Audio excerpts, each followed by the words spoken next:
भैया जी का नाम राजा मकरम और मेरी माँ की शरीर में क्या रखी पांच फूल के करने पहले पांच फूल के करने पहले इनका ना भुला फूल की बतलाइए फूलों से कहीं न जाए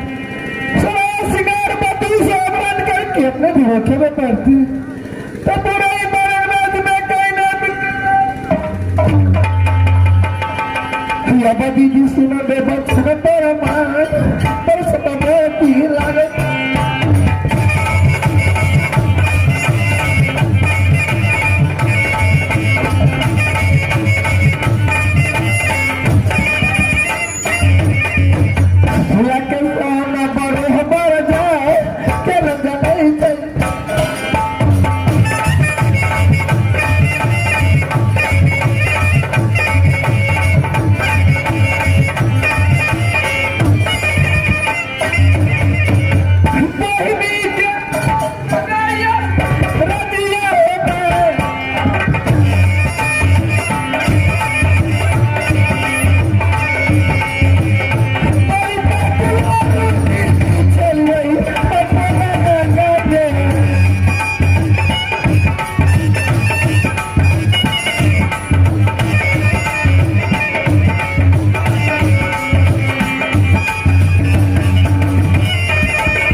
सती देवा परमात्मा जी और भैया का नाम कैसे ले सकती देवी का नाम सती सोना माँ देवी सोना की कोख से पुत्र पैदा नहीं ये पुत्र के नाम इंदल कुमार परमात्मा जी कोख से पुत्र पैदा नहीं पुत्र के नाम इंद्रजीत कुमार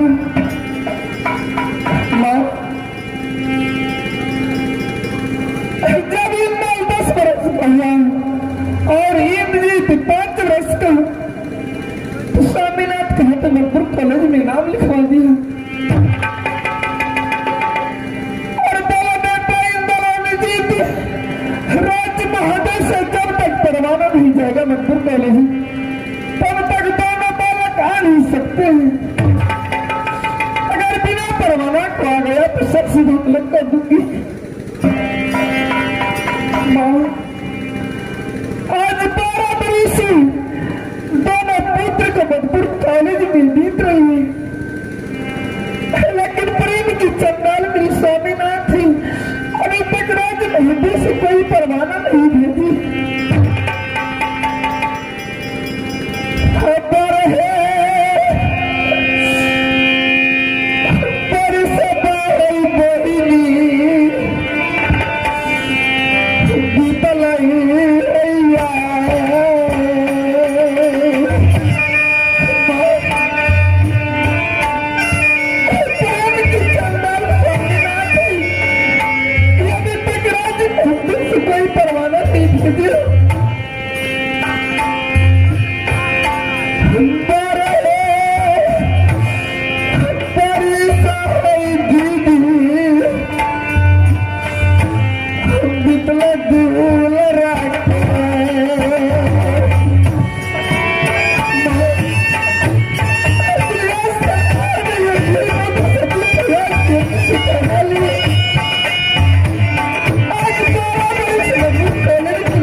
सोना कला की राज भोपाई और मैं आज मोरंग सिराज भोपाई। उसी दिन मैंने माँ और बेटी का रिश्ता जोड़ ली, क्योंकि जब ब्यादनी होती है माँ की दखिना। मैं यहाँ से चलती दीदी सोना के पास है, सारी कहानी कह करके सुनाऊंगी और एक हंसी अदा करूंगी। याद ये कहता इससे बहनी आहे दीदी के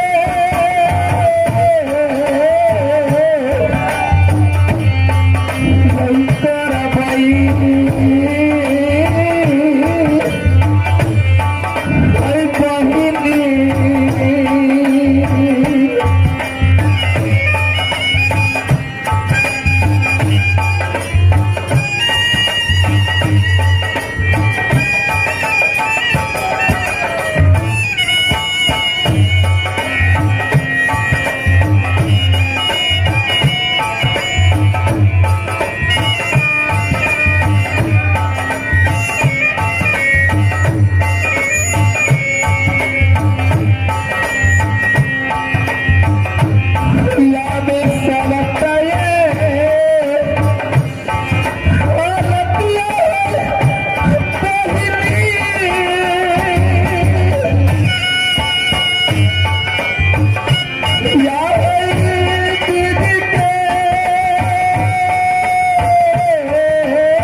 कमेटी साहब से आग्रह है कल चाय भेजवा दिए, जल्दी है माँ।